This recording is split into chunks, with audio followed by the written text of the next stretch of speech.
আসসালামু আলাইকুম সবাইকে। আকাশ ভার্চুয়ালিতে আপনাদের সবাইকে স্বাগতম। তো আমার এই বারান্দার নতুন একটা আপডেট নিয়ে চলে আসলাম। তো এখানে এই বারান্দায় আজকে দুইটা নিউজই আছে আর কি, গুড নিউজ ব্যাড নিউজ দুইটাই আছে। এখন আমার কি খুশি হওয়া উচিত নাকি মন খারাপ করা উচিত আমি বুঝতেছি না। আপনাদের সাথে চলেন একটু শেয়ার করি। তো প্রথমে দেখাই ব্যাড নিউজটা বলি প্রথমে, গুড নিউজটা দিলে পরে একটু শুনতে ভালো লাগে। দেখেন দুইটা হাঁড়ি খুলে রাখছি। তো দুইটা হাঁড়ি খুলছি কেন, যে আপনারা জানেন কয়েকদিন আগে বিড়াল অ্যাটাক করছিল পাখিগুলো ডিম নিয়ে খুব সুন্দরই বসেছিল।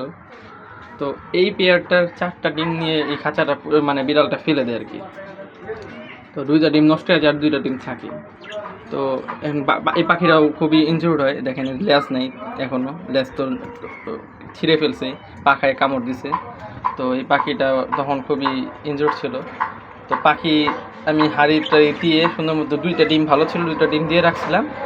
পরে কালকে দেখি ডিম ভেঙে ফেলছে। তো ওদের হলো এই আপডেট। ওদের আবার কিছু করে নাই পাখি, ওরা শুধু ভয় পাইছে। ভয় পায়া করছে কি, যে পাখি মানে মানে 2টা ডিম ছিল হাঁড়িতে, তো ভয় পায় আর ওরা হাঁড়িতে দেয়নি।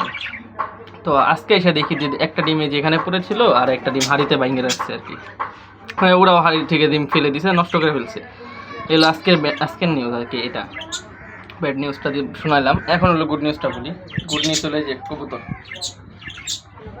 কবুতর কী করছে, বাচ্চা একটা ফুটাইছে আর একটা ইনশাল্লাহ দুপুরের মধ্যে ফুটাবে। তো এখন আর ডিস্টার্ব করতেছি না।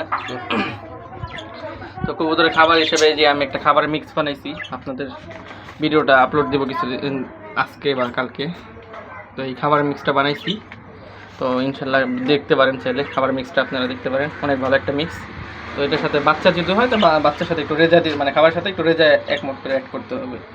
এটা হলো আর কি খাবারের একটা দিলাম, আপনাদের ব্রিফিং দিলাম। তো এইখানে কবুতর কি 2টা ডিম ফুটাইতেছে আর কি, আরেকটা ডিম ফুটবে আর কি দুপুরের মধ্যে, জানাই দেবে একটা শর্টসে ভিডিওর মাধ্যমে। তো এই হলো আমার বারান্দার আপডেট। তো ব্যাড নিউজ গুড নিউজ দুইটাই আছে। তো এখন সবাই দোয়া করবেন আমার বারান্দার পাখিগুলোর জন্য। আল্লাহ হাফেজ, আসসালামু আলাইকুম।